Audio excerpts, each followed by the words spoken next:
Okay, this is chapter 2, and this chapter focuses on knowing what the difference between a phrase and a clause is, the different types of sentence types, whether it's a simple sentence, a compound sentence, a complex sentence, or a compound complex sentence. And then also the sentence types, whether they're run-on sentences, comma splices, fragments, and those types of issues. So this is basically just understanding what a sentence looks like and how to compose it. And I will go ahead and say, for the most part, really what this chapter is trying to get you to understand more than anything else is that cohesiveness, clearness, conciseness are all important in the writing process. And in this particular process, if we had all simple sentences, our message would be very boring. It'd be subject, verb, period. Subject, verb, period. Our sentences would be choppy. The thoughts, the ideas that we're trying to convey to our audiences would be choppy. So we're trying to clean it up and provide a little bit of variety into the messages to try to get the reader to be involved and not get bored with the message. So we're going to integrate some simple sentences along with compound and compound complex and complex sentences.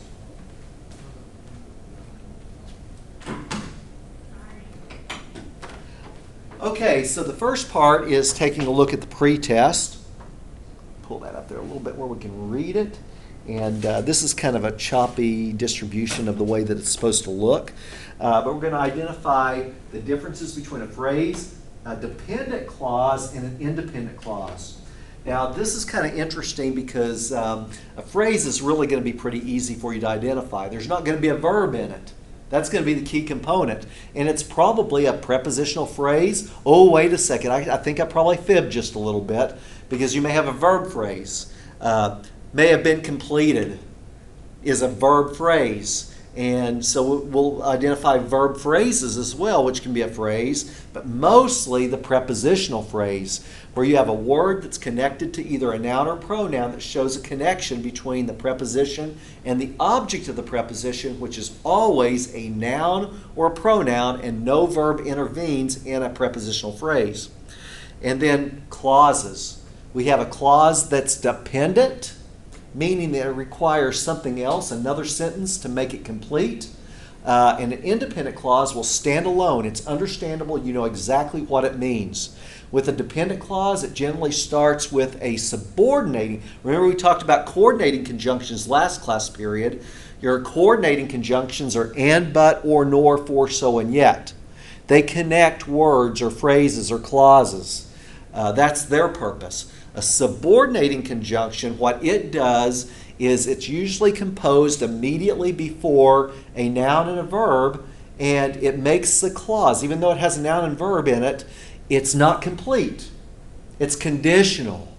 So the word after, for example. Now if I use the word after the meal, some da-da-da, da-da-da, after the meal is a prepositional phrase, because there's no subject and verb in it. There's just a noun that connects the word after what?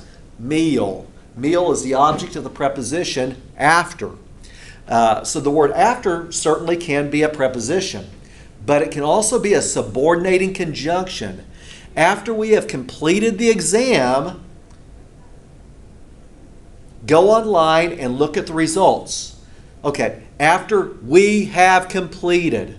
There's the word after, and then we subject, and have completed verb, right? After we have completed the exam, you're waiting. And what? What do you want us to do after we've completed the exam? There's a clause because it contains both a subject and a verb, but it's not complete.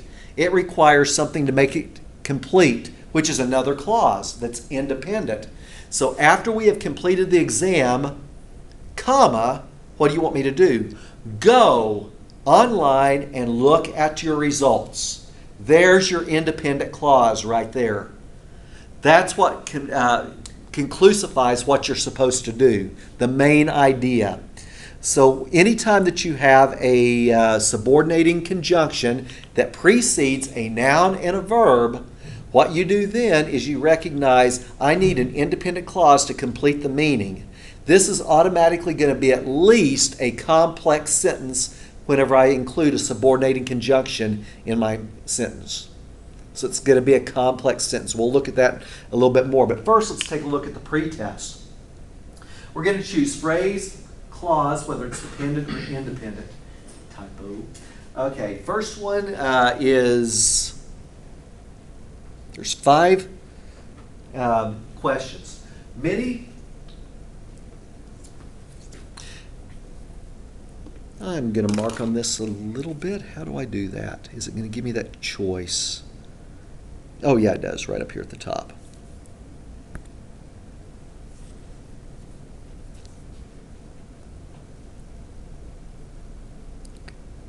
At least I can see 4 of them, maybe 5. There we go. Alrighty, so this very first one, governments, is going to be my subject because it's what is being talked about. What's the main idea in this sentence? So governments is my subject, and I want to cross out all prepositional phrases.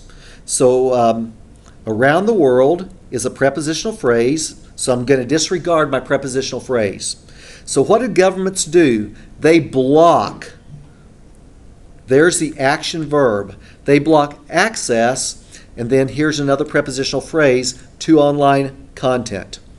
So my subject is governments, and my verb is block. Many governments around the world block access to online content.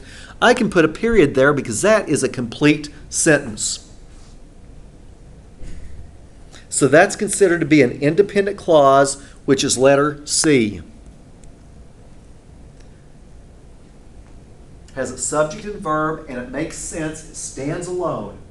Number 2, even though some say they block access to copyrighted infringing material. Whoa, okay, let's look at this one.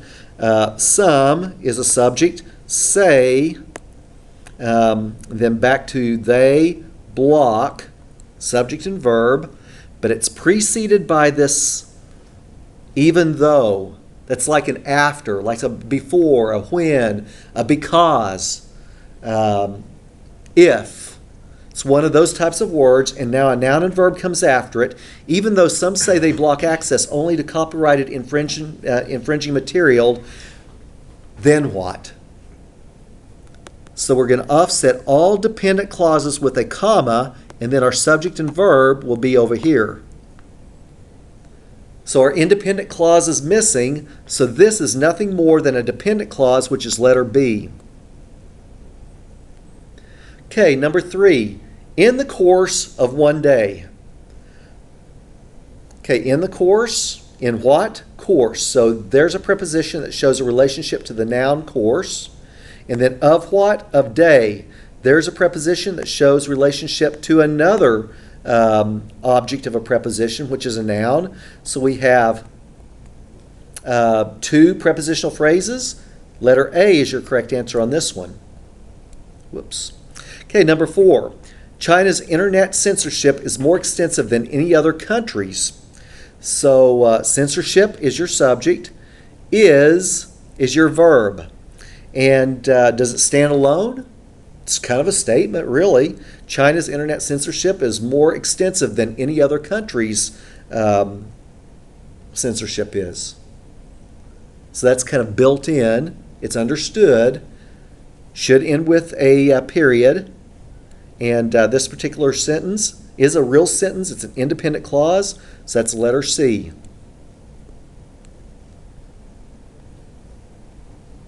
Okay, then number 5, from different continents of the world. From different continents is a prepositional phrase.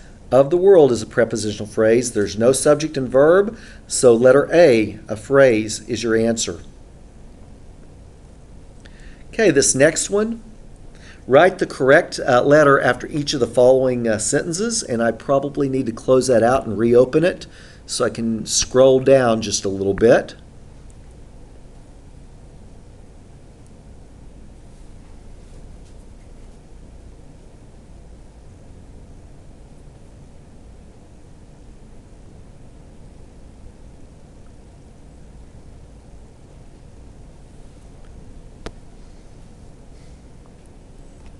Okay, so each of these choices, one will be correctly punctuated, or is it fragmented, or is it a comma splice, or a run-on sentence. So those are our choices right there. I'm going to go ahead and write on this one as well.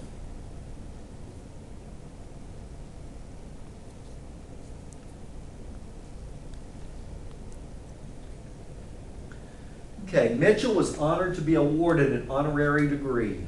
So here we have Mitchell, the person, was honored is the verb.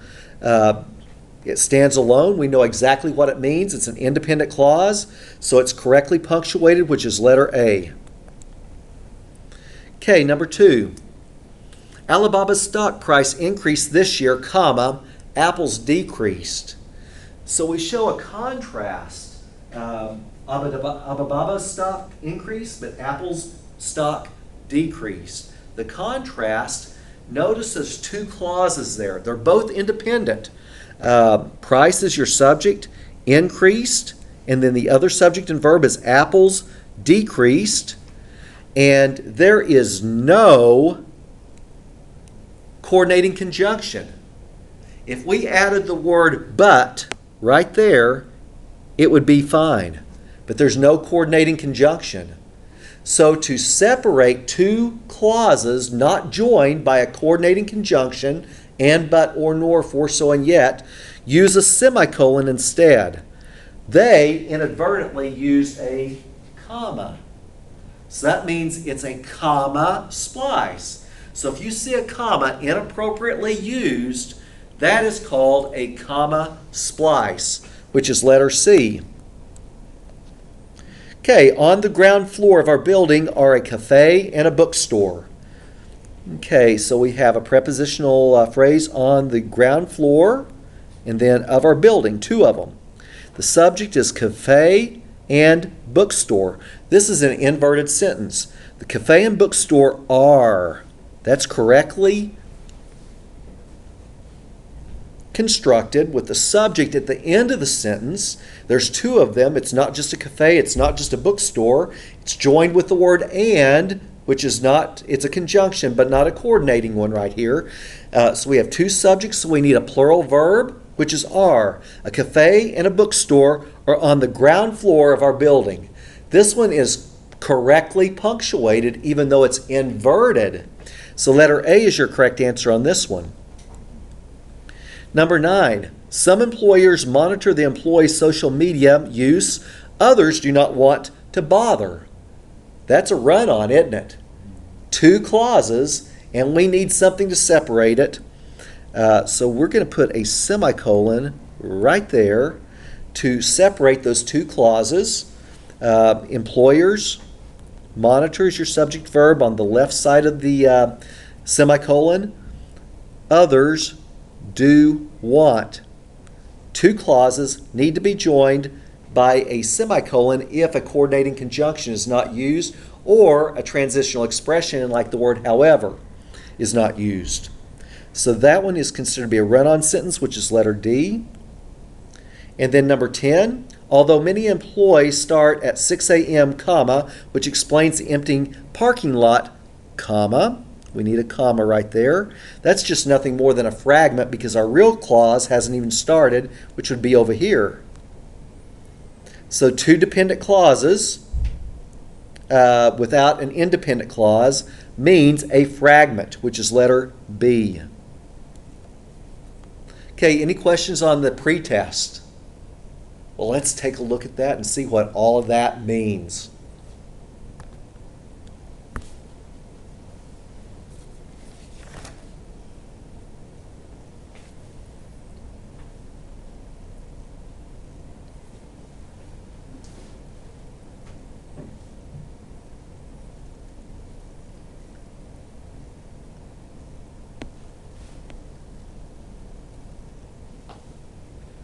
Alrighty, sentences must have a subject and a verb. There you go. Well, sometimes the subject is not there. There may be just go! Exclamation point. Is that a sentence? Absolutely. You is the understood subject, And then go is a verb, and apparently there's a lot of emotion. Go! So put an exclamation point at the very end. Or run. You is the understood subject. Run is a verb, exclamation point at the end. That's a complete sentence. So you do need a subject and a verb, but the subject, if it's not listed there, you must have a verb and the subject must be understood. They talk about the word predicate right here. The predicate is nothing more than a verb. Let's see, a simple subject is just a noun or a pronoun that tells who or what the sentence is about. Sometimes they'll ask, what is the complete subject? So all the modifiers that go along with who you're talking about will be included.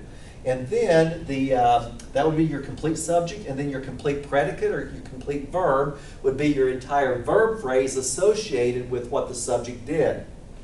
Let's see. So the example right here, Megan will earn her MBA next year. Who is being discussed? Megan is. So Megan is your subject, and what will she do? She will earn. There's the verb to make this clause independent, and it stands alone. Here's another one. Positions in many companies are advertised online. So what is being discussed? The positions is. I'm not going to look at in many companies because that's your prepositional phrase. And what are they? They are advertised. So there is your verb to make this particular sentence independent that stands alone. So know what actually your sentencing must include, which is at least an understood subject plus a verb, and it stands alone as a result of the subject and verb that are listed. Okay, verb phrase. Notice also that the verbs and the predicate may consist of one word, like the word introduced, or two or more words, will attend. In a verb phrase such as will attend, the principal verb is the final one, attend, and the helping verb is will, indicating future tense. The other verbs are helping or auxiliary verbs. The most frequently used helping verbs are am, is, are, was, were, be, being, and been, have, has, had, must, ought, can, might, could, would, should, would, do, does, and did. Those are considered to be helping verbs if they're helping another verb, an action verb. But remember that am, is, are, was, were, be, being, and been are also linking verbs if they're by themselves. So note the difference between a helping, it helps another verb, or a linking where they stand alone. And they're a state of being type of verb then. So look at the sentences below. The new CEO of the company introduced herself and outlined her future plans. So what or who is being discussed? The CEO. What did that CEO do? They introduced, and they also outlined. So it has two verbs. That's nothing more than a simple sentence. It's one independent clause. One, and I have an illustration over there that we'll take a look in just a minute. I need to turn the camera on so I can view the board. I'm learning, right? So this is nothing more than a simple sentence. It's one complete thought that has a subject and two verbs. Okay, another simple subject is all employees in my department will attend the training session. So employees is what or who is being discussed, and what did they do? They will attend. Will is a helping verb for the verb attend. So that's a verb phrase. So that stands alone. It's by itself. It's one complete thought. It's a simple sentence. She and I. Now you can't see the underline under the word I very well, but I is underlined. Even though she and I are both pronouns, they're functioning as subjects of a sentence. What did she and I do? We will be presenting information about stock options. So the two subjects, which are pronouns, she, I, are the two subjects for the verb phrase will be presenting. Simple sentence. One independent clause with only one complete thought. And then finally, the person who left the online comment might have been a disgruntled customer. So person is your singular subject, might have been, simple sentence, simple subject with a simple verb, might have been completed. Okay, then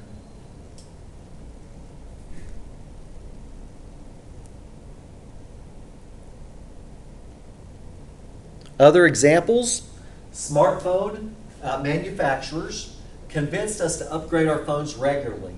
What are they talking about? They're talking about manufacturers of the smartphone convinced. There's subject and verb. It's one clause, one simple sentence, one independent clause. Subject plus verb makes sense. Now, by the way, the word smartphone tells you what kind. What kind, or which, no, it's basically asking which manufacturers. Smartphone manufacturers. So smartphone is functioning as an adjective modifying the noun manufacturers. Now if you used it by itself, if I just referred to my smartphone, then it would be a noun. But since it's describing which manufacturers, remember adjectives restrict or modify or refer to another word. Adjectives modify only nouns or pronouns, and manufacturers is a noun. And adjectives ask what kind, which one, how much, or how many. Which manufacturers? Smartphone manufacturers. So that's why manufacturers is listed by itself as the single noun. In this case, this is a simple sentence.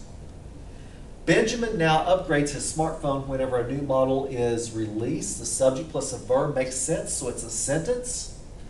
And this one right here, although, there's a conditional word. Although smartphone manufacturers promote new versions with new features, there's a noun and a verb there, but that although made it conditional. So it's a subordinating conjunction that comes immediately before a noun and a verb, so it must end with a comma after features, and then a subject and a verb must be used. It doesn't make sense standing alone, so it's not a sentence. It's a fragment.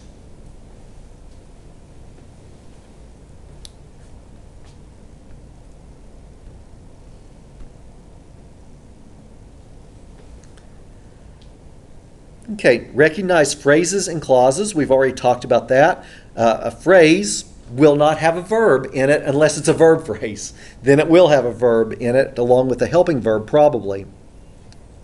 So a group of related words without a subject and a verb is called a phrase. You've already been introduced to verb phrases and prepositional phrases. It is not important that you are able to identify the other kinds of phrases like infinitive phrases, gerund phrases, or participial phrases. However, being able to distinguish phrases from clauses is very important to a business writer. So right here, the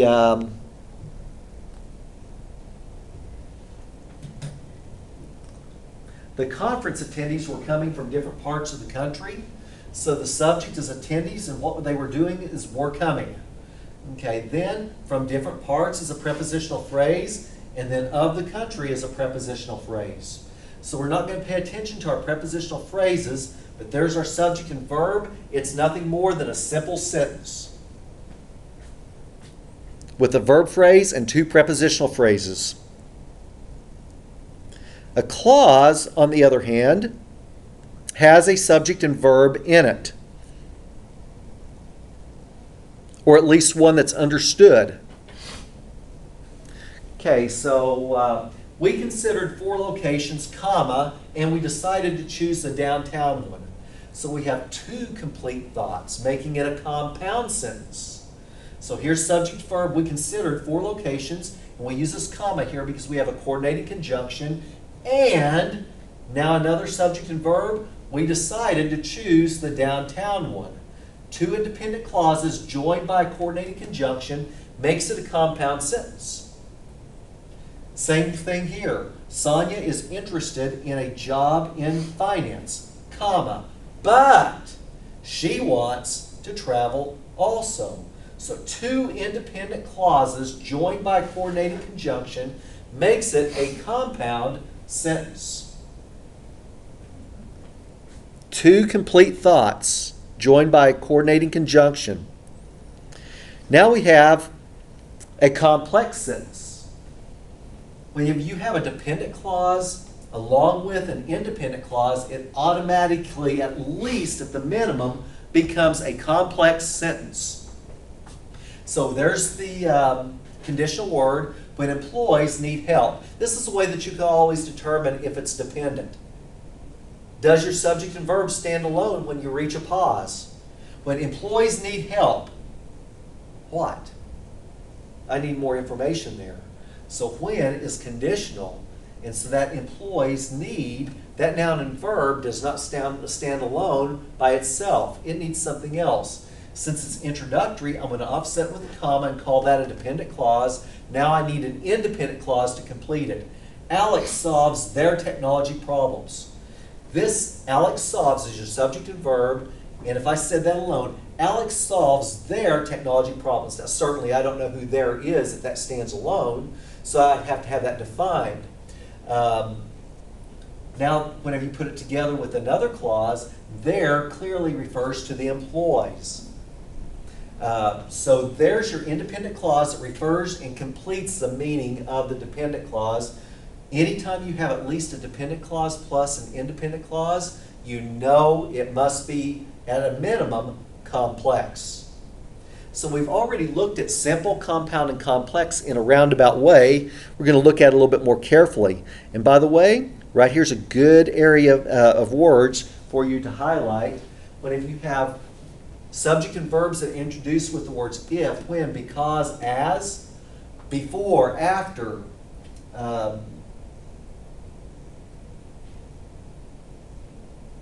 since, although.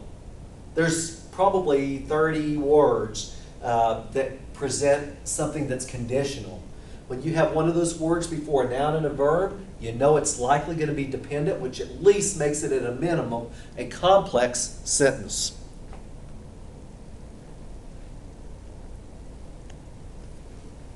So there we get. The next page turns into the sentence varieties. What is a simple sentence? It is one independent clause. It may have 3 subjects and 1 verb, 5 subjects and 5 verbs, but it's one complete thought. Makes it a simple sentence. Our CEO announced a restructuring plan as an example of one complete thought. A compound sentence appears in 3 ways. A compound sentence has at least 2 independent clauses. Has a minimum of 2 independent clauses. And I'm going to write on this one right here, so I'm going to pause just for a moment.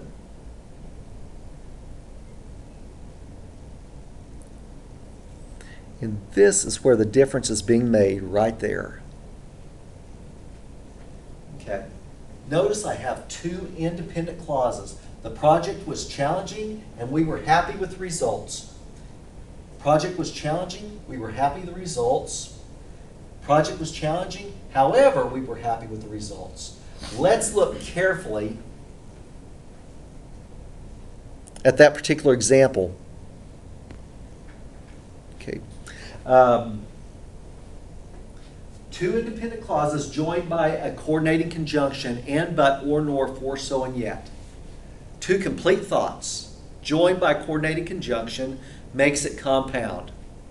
Secondly, 2 independent clauses that stand alone independently join not with a coordinating conjunction and, but, or, nor, for, so, and yet, which usually suggests a stronger mark of punctuation, which is the semicolon. So the semicolon's dividing the 2 independent clauses not joined by a coordinating conjunction and, but, or, nor, for, so, and yet.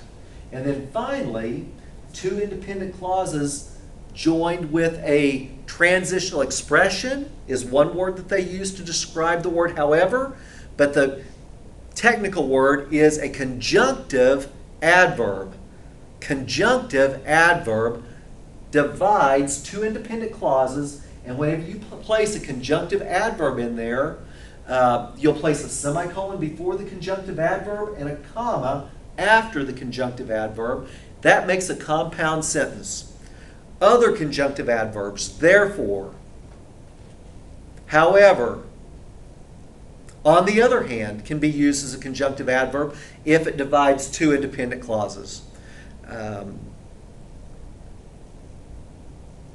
There's several others. Hence is one, but there's a special rule with 1-syllable conjunctive adverbs.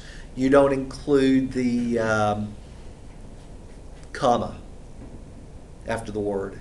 If it's a one-syllable one, like thus or hence, you just put a semicolon there and then thus and then keep on going.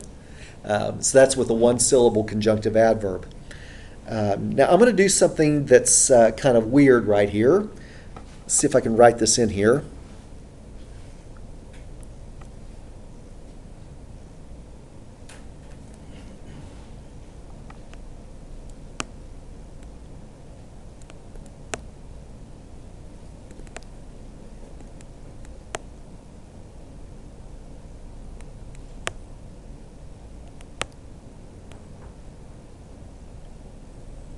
And I put this sentence here because I want to show you just because the word however is used doesn't mean that you always put a semicolon before it and a comma after it. This sentence that I just wrote is not a compound sentence. It's one independent clause. Project is my subject. Was is, and challenging is my verb. No, actually challenging is actually an adjective. So just was is your linking verb. So project was is my subject and my verb. That's one independent clause. Notice before the word however that I don't have a subject and verb before it. Notice that after the word however I don't have a subject and verb after it. That's one independent clause. However just divided the subject from the verb. So I put it in there what is called parenthetically. So it's a parenthetical insertion. All parenthetical insertions are always separated with commas. So that's nothing more than a simple sentence since it's one independent clause. Whereas these other sentences have three components. Two independent clauses that's joined by a coordinated conjunction and, but, or, nor, for, so, and yet. The second example is two independent clauses joined by a semicolon, not joined together with a coordinated conjunction. And, but, or, nor, for, so, and yet. And then the third example is a compound sentence where we have a conjunctive adverb that separates two independent clauses. So you put a semicolon before the however and a comma after the however. Then that's going to bring us to the complex sentence. It's easy. A complex sentence is easier to identify because if it has a dependent clause in it, you know it's at least complex. Now I keep saying the word at least because we have one more component that we're going to add after that one. So it's at least complex. So if it begins with although, since, because, when, and if, and a noun and verb follows one of those words, then it's likely going to be conditional and or dependent, which makes it complex.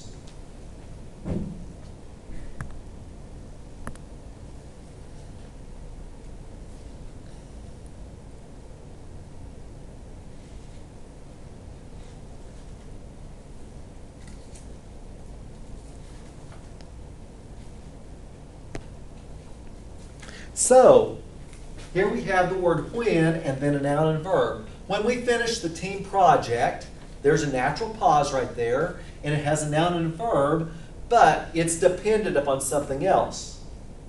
That makes it dependent clause. If there's a dependent clause there, it is complex. It cannot stand alone. So the independent clause that we add is, we held a team party. That by itself will stand alone. There's your independent clause.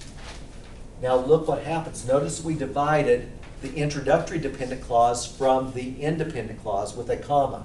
See that division there? All introductory dependent clauses must be separated from the independent clause with a comma. But if the dependent clause is flip-flopped and put at the end, then a comma is no longer necessary. There are some conditions that may apply where we would put the comma there, especially if it's placed in there as an afterthought or if it seems parenthetical. Then we would go ahead and separate it with a comma. But many times you don't. Notice we flip-flopped it. We held a team party when we finished the team project. So the dependent clause is still in there, but it's at the end, and it's contingent on completing the meaning with the dependent clause to tie it to the independent clause. So there's no comma there when we flip-flop it. Now look at the next section. Compound / complex. Oh, give me a break, right? The only thing different between a complex sentence and a compound/complex sentence is add an extra independent clause to it. So if you have two independent clauses plus a dependent clause, it now becomes compound-complex. That's the only difference. So we can look at it right here. Although this team project is completed. Oh, that sounds like it's dependent because there's a subject and verb and it doesn't stand alone. Since it's introductory, I'm going to offset it with a comma, and then I'll continue. Soon we will begin work on another. However, it will be less challenging. Since we have two independent clauses that's joined by a conjunctive adverb with a semicolon before it and a comma after it, that's two independent clauses plus one dependent clause. That makes it compound/complex.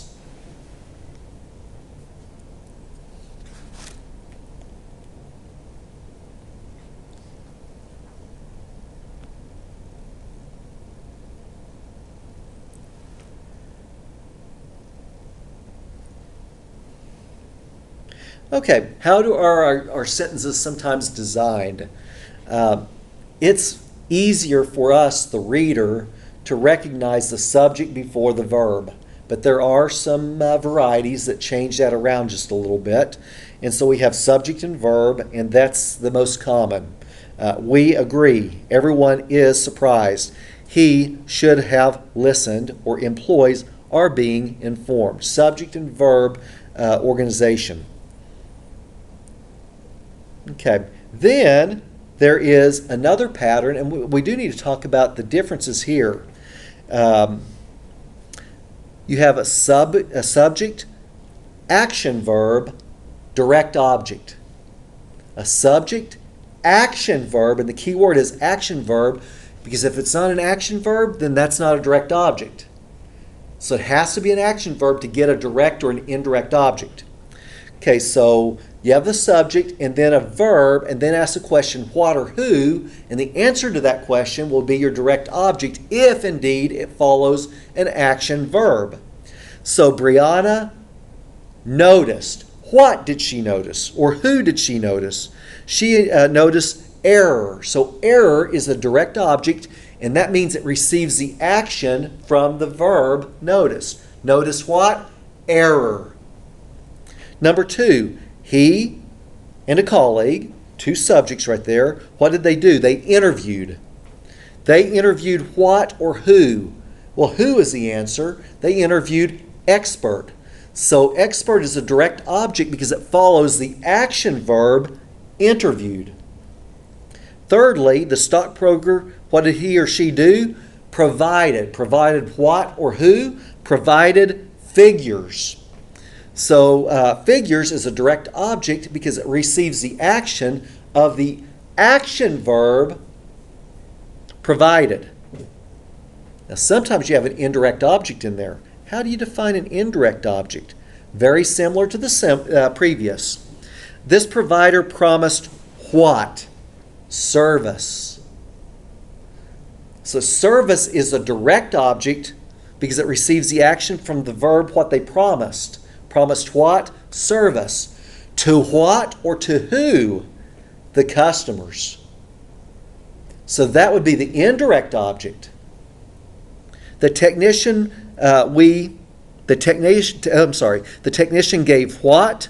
Checkup. To what or to whom? The device. We bought what or who? We bought gift for the direct object. For whom? Parents. The philanthropist offered what? Donation. To whom? The student club. So the donation is receiving the action from the verb offered, which makes it a direct object. To what or whom is the indirect object, the club. So that's the other structure. And then the next one is if you have a linking verb to separate the subject from the word that answers the question what or who. If it's a linking verb, it's not a direct object. It is then a subject complement because it's going to complement the subject. It's not receiving action. Now, a subject complement is either a noun, pronoun, or an adjective. one of the three: a noun, a pronoun, or an adjective. Or it could be a noun clause or a noun phrase, or it could be an adjective clause or an adjective phrase or something to that effect as well. And so here's the examples. The business professor is, remember what a linking verb is am, is, are, was, were, be, being, and been. And then it's also the state of being, the senses like felt, taste, hear, appear. There's a few other words that are actually just a state of being that are not showing any action. And if that be the case, they're considered to be linking as well. So the business professor, am, is, are, was, were, be, being, and been, is what or who? Claudia Eichelman. So this is just a noun complement. It complements the subject, professor. Okay, Terry Harbacek will be what or who? Leader. Okay, so the leader is who? Terry Harkabeck. So it's complementing the subject, Terry. This one's a pronoun. My favorite author is your subject, is your linking verb, what or who, is he.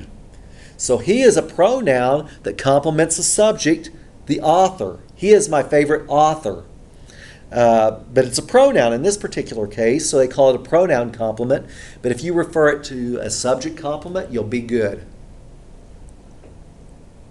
The visitors might have been what or who? They. Now, might have been is a linking verb because it does not have an action verb associated with it. Might have been is helping and linking, and there's no, might have been completed by him. So it's not a verb phrase. It's nothing more than a linking verb. So the visitors might have been they. So they refers to visitors. Another pronoun complement, also known as a subject complement. My job is, and then a descriptor. This is an adjective complement. Challenging describes the job. What kind of job do I have? I have a challenging job. So challenging is being used as an adjective, and they call that an adjective complement, also referred to as a subject complement. My colleagues are friendly. Whoa, look at that one. That's an ly ending word. It's not an adverb, is it? It's following a linking verb and it's describing the subject. So this adjective complement is also known as a subject complement. My friendly colleagues are here to talk to you. So kind of a refresher right there. If it's an action verb, then it's a direct object and maybe plus an indirect object. If it's a linking verb, then the word it refers to will function as a noun complement, a pronoun complement, or an adjective complement. Better known, all three of those can be linked under the phrase subject complement because they complement the subject only if they follow linking verbs.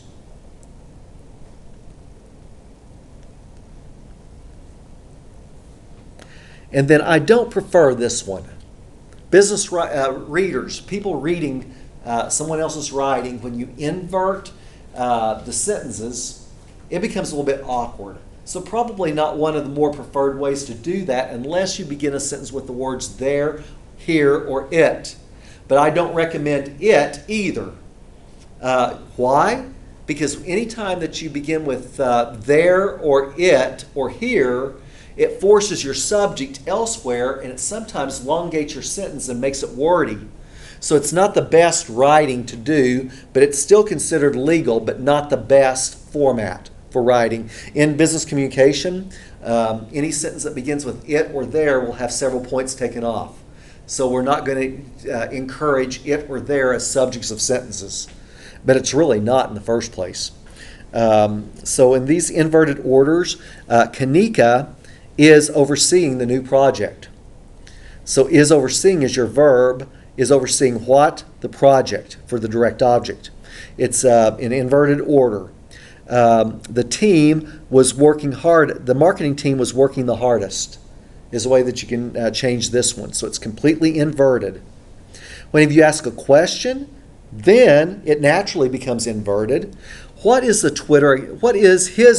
Twitter account name? So the name is his Twitter account. Or where should the invoice be sent? Invoice should be sent somewhere. So it's inverted order, which makes that a little bit awkward, but with questions, you can't avoid it. Excuse me, there. Here and there, it forces your subject to go elsewhere and makes it a little bit more awkward. Not considered to be formal or acceptable writing process. But we'll have several examples like that included just to identify inverted order.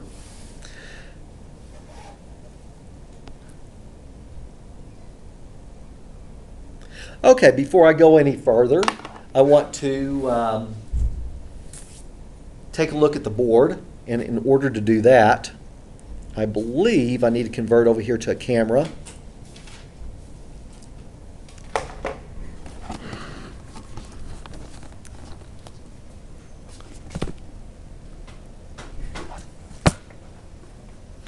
You know that's not working right.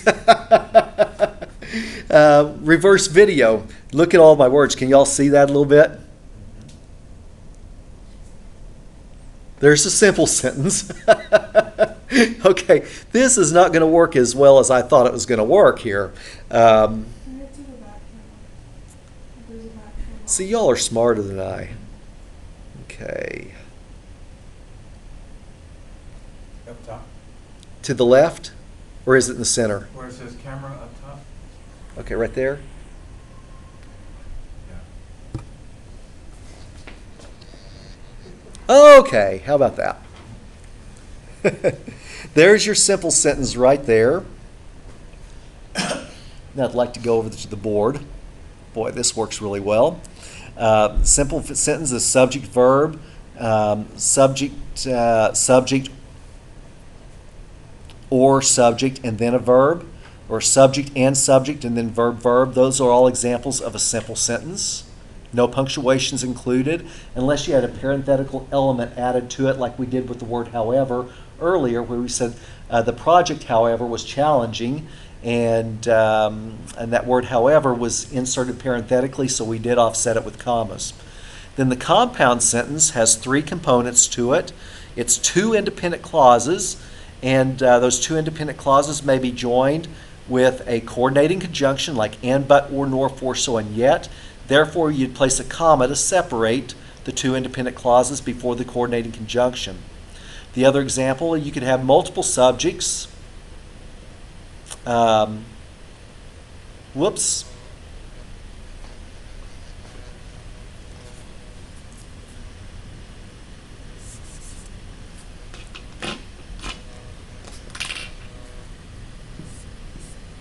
There we go.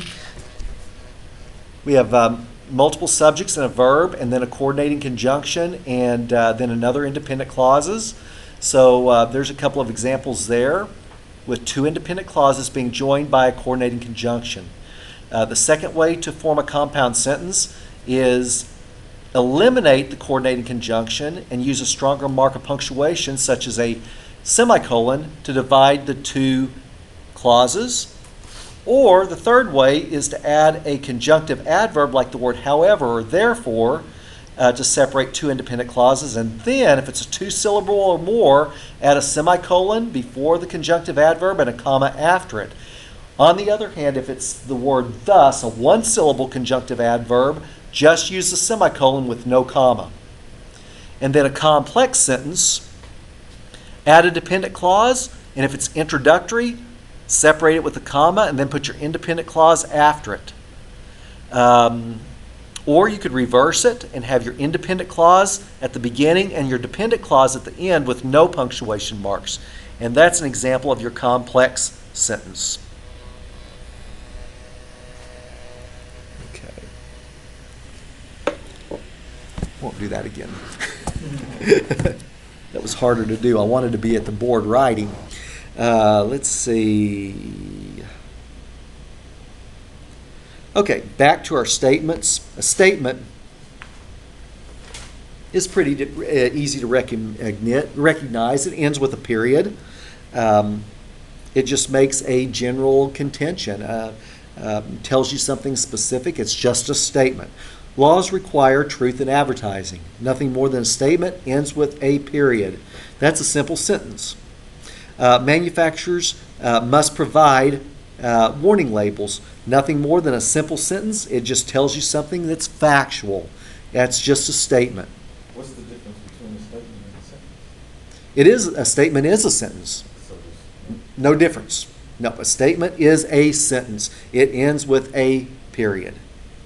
If I start with a verb, that becomes a command. But command can end with an exclamation point or a period. okay. So statement's always going to end with a period. And a statement will always end with a period. Correct. Question. Okay, you might have a question as well. How many hours do you spend online each day? And then you say, well, probably 2 or 3, where you have to respond with an answer. Then it needs a question mark. What are your favorite websites? And then you have to tell me. So therefore, you need to end it with a question mark. This is not a question. Would you please take these documents to the print shop? It's just a pleasant command. That's all it is. It's a pleasant command. Would you please take these documents to the print shop? You know they can still answer no. They could answer no. That's true. But I'm the boss. And do it. So that becomes a command. It's just a polite command. But no question mark on it. No question mark on it. Here it gives you an example. Verbs is usually begins a command. Lock the front door. Who locks it? You, the understood subject, are the ones that will lock the door. Insure your home against fire loss. By the way, since they're talking specifically about fire loss, that's with an insurance policy. That's why that verb insure is spelled I-N-S-U-R-E. If I were to say, ensure that you have completed MindTap before Monday at 11:59, then I would use E-N-S-U-R-E. I assure you that this will make a difference in your performance. Then that's an assurance, and then it'd be A-S-S-U-R-E. All verbs, but spelled differently. Only use insure as a I beginning word when it's referring to an insurance policy. And that's commonly, frequently misused. Exclamations. What a great job he did. Where there's more emotion, then you can end those with exclamation points. Wow, that was an earthquake. We just had an earthquake. In Edmond, that's very possible, right? How extraordinary. And then what's not mentioned is that is your noun and verb, but it ends with an exclamation point.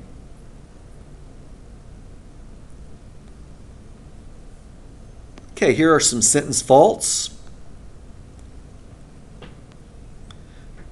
Okay, a fragment generally is a dependent clause that stands by itself, so it doesn't make sense. That's generally what a fragment is.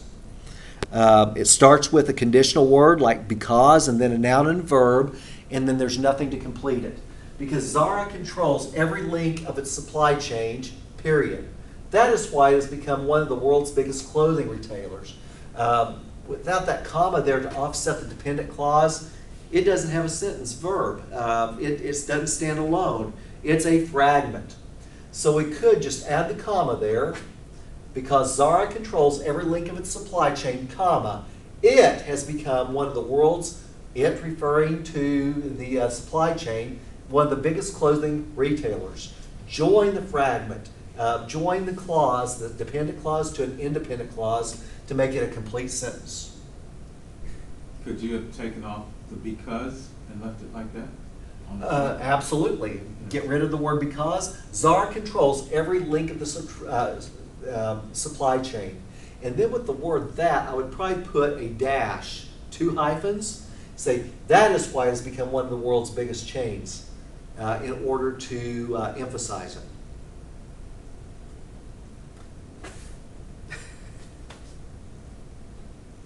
Did y'all see what I just did? I wanted to move up, so I just go like this. I was wondering what you were doing. Touch screen technology is not everywhere. Okay, we are looking for a new wireless carrier, period. That's a subject verb. There's nothing wrong with that. One that offers international calling plans. There's no subject and verb there. Let's just tie them together. We are looking for a new wireless carrier that offers international calling plans. Join the fragment to the preceding sentence. Here's a fragment. My university offers many majors in business administration. So far, so good. Period. Such as accounting, finance, management, and marketing. Can I have a verb, please? Let's just join those. My university offers many majors in business administration, such as accounting, comma, finance, comma, management, comma, and marketing. We have commas to join the items in a series. And then the next one is the deadline for the project was moved up 3 days, comma, which means, oh, that's correct. Let's look at the previous one. The deadline for the project was moved up 3 days, period, which means that our team must work overtime. That word which is introducing an adjective clause, a dependent clause that needs to be connected to the main clause, the independent clause.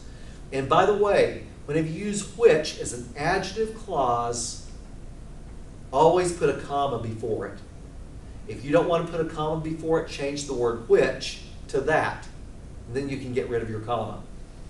The deadline for the project was moved up 3 days, comma, which means that our team must work overtime. Join the fragment to the preceding sentence.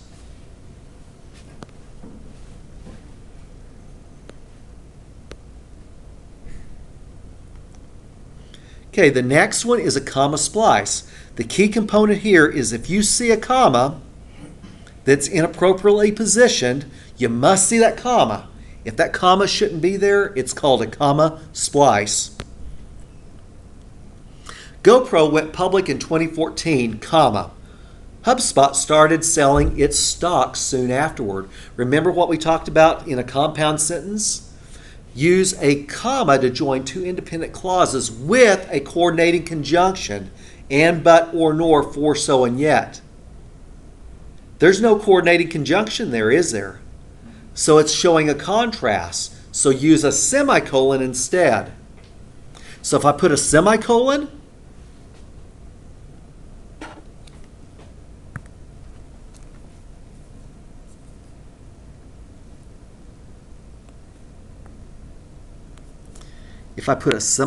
there, that would be fine. Or, as they did, they put a comma and a coordinating conjunction as a revision.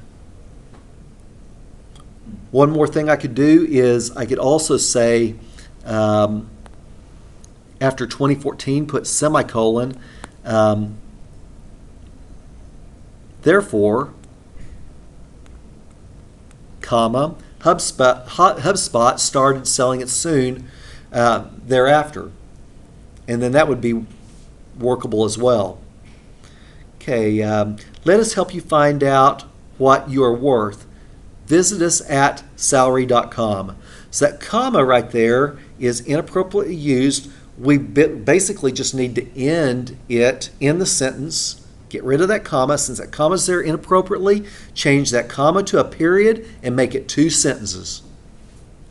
That's another way to do it. Another one is, oh, it's another sentence. Never mind. No stock prices were available today, comma, the market was closed for the holidays. Same thing as the first one. Put a semicolon there, or make it 2 new sentences, or put a dash, but not a comma. So that's a comma splice.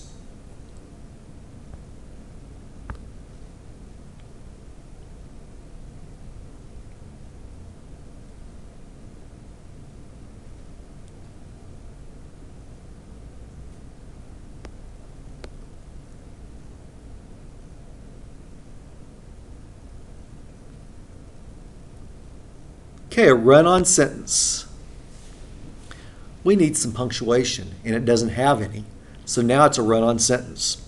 The work ethic in America is not dead, comma. We need a comma there. But no, they ran on. It is deeply ingrained in most people. Or they could make it 2 sentences, as they suggested in the next one. Here's another run-on sentence. Mary Ann thought she would get the promotion. She was wrong. Okay, so there's a contrast. Just use a semicolon or add a comma and a coordinating conjunction, as they suggested in the next one. And then finally, many freelance workers take part in co-working. This allows them, okay, it ran on. Let's make it 2 sentences, or we could put a semicolon in there as well. And by the way, notice that the semicolon is outside of the quotes. Semicolons and colons always go outside of the quotes. Commas and periods always go on the inside of quotes. And then question marks and exclamation points, they vary. It depends on if the question or exclamatory remark is inside the quoted material or if it's outside of the quoted material. If it's outside of the quoted material, then it goes on the outside. If it's part of the quoted material, then it goes on the inside of the quote marks.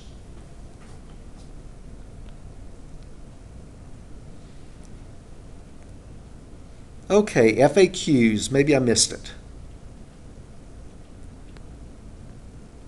Oh, there they are right there. This sentence doesn't sound right to me, but I can't decide how to improve it. The reason I am implying is because I enjoy working with the public. I say that all the time, but it's not right.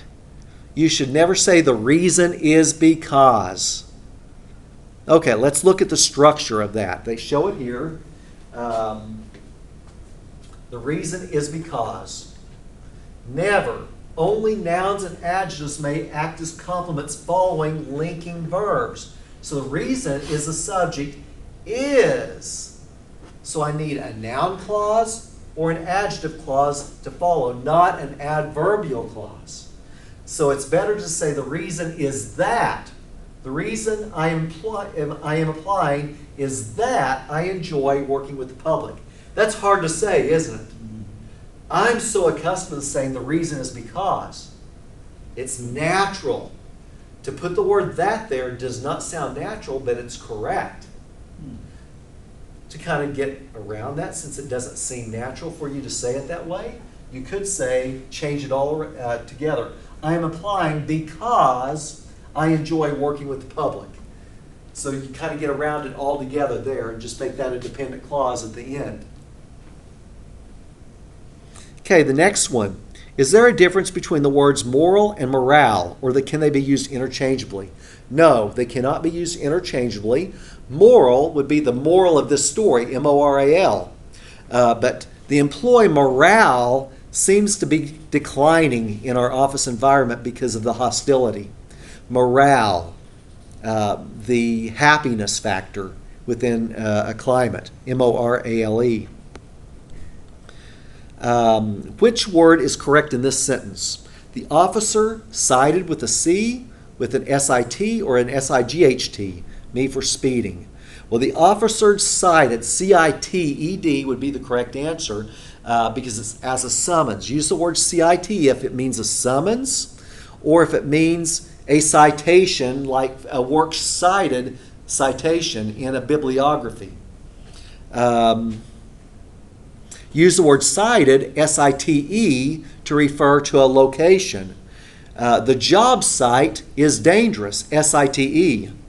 Or my sight, my vision, S-I-G-H-T. I don't have really good vision, or my sight is limited, S-I-G-H-T. At the end of a letter, I wrote, "Thank you for recommending me to this company." Should I hyphenate thank you? Not here. Thank you should only be hyphenated when it's used as an adjective, as in the word, prepare me a thank you note. What kind of a note? A thank you note. Then you can hyphenate it when it's used as an adjective. But it's a verb. Thank you for your kind words. Thank you for recommending me to this company. Okay, a fellow worker insists on saying, I could care less. It seems to me that it should be, I couldn't care less. Who is right? You are. I couldn't care any less than what I care right now. I've cared as much as I could possibly care. I couldn't care any less because I'm really frustrated. Hey, I cleaned that up, didn't I? So I couldn't care less is correct. I could care less suggests that you still have the ability to care. How should I address a person who signed a letter J.R. Henderson? I don't know the gender of that person. Just say, Dear J.R. Henderson, if that be the case. And then stay away with specific pronouns later in the letter. My friend insists that the combination all right is shown in her dictionary as one word. I say that it's two words. Who's right? You are. It's never, ever, ever to be used as one word. And I see it all the time. A-L-R-I-G-H-T. That's not even a word. It should be all right. I didn't know that. Think of it this way. If everything is all right, there's nothing that could be all wrong. All wrong would never be placed as one word, would it? So neither should the word all right be one word. See it But so I've seen it. often. Yeah, you see it so Yeah. often. Yeah, A-L-R-I-G-H-T. Or you say, all righty, Yeah. especially if you have a little bit of an accent. All righty. Okay, if I have no interest in something, am I disinterested? No, you're not. You're uninterested. If you have no interest in something, you are uninterested. I need to hire a disinterested party to oversee our operations. That would be correct. A disinterested party. Somebody who cares about what the process is, but they're not going to go along with one group over another group. So they are considered to be disinterested.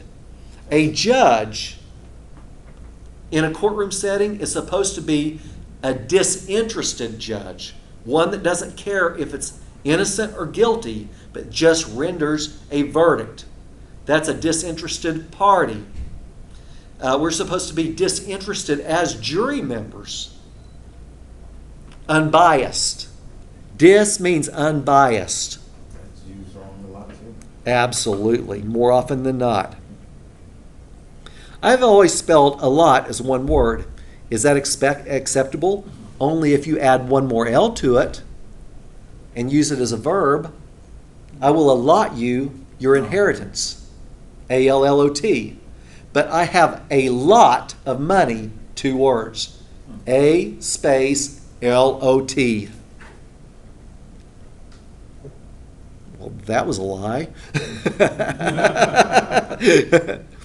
I use the word T-H-R-U as the word through in a proposal. My boss told me to change it to T-H-R-O-U-G-H. Should I? Well, number one, if the boss tells you to do it, whether it's right or wrong, you just do it. Yeah. But through is a word. T-H-R-U is a word, but it's considered to be colloquial or substandard in business writing, and the word through, T-H-R-O-U-G-H, should be used instead. Alrighty, any But questions? You can use through though. Drive through. Oh, like a drive-through, exactly. You're correct. Drive-through is T-H-R-U with a hyphen. You're absolutely correct. Any questions?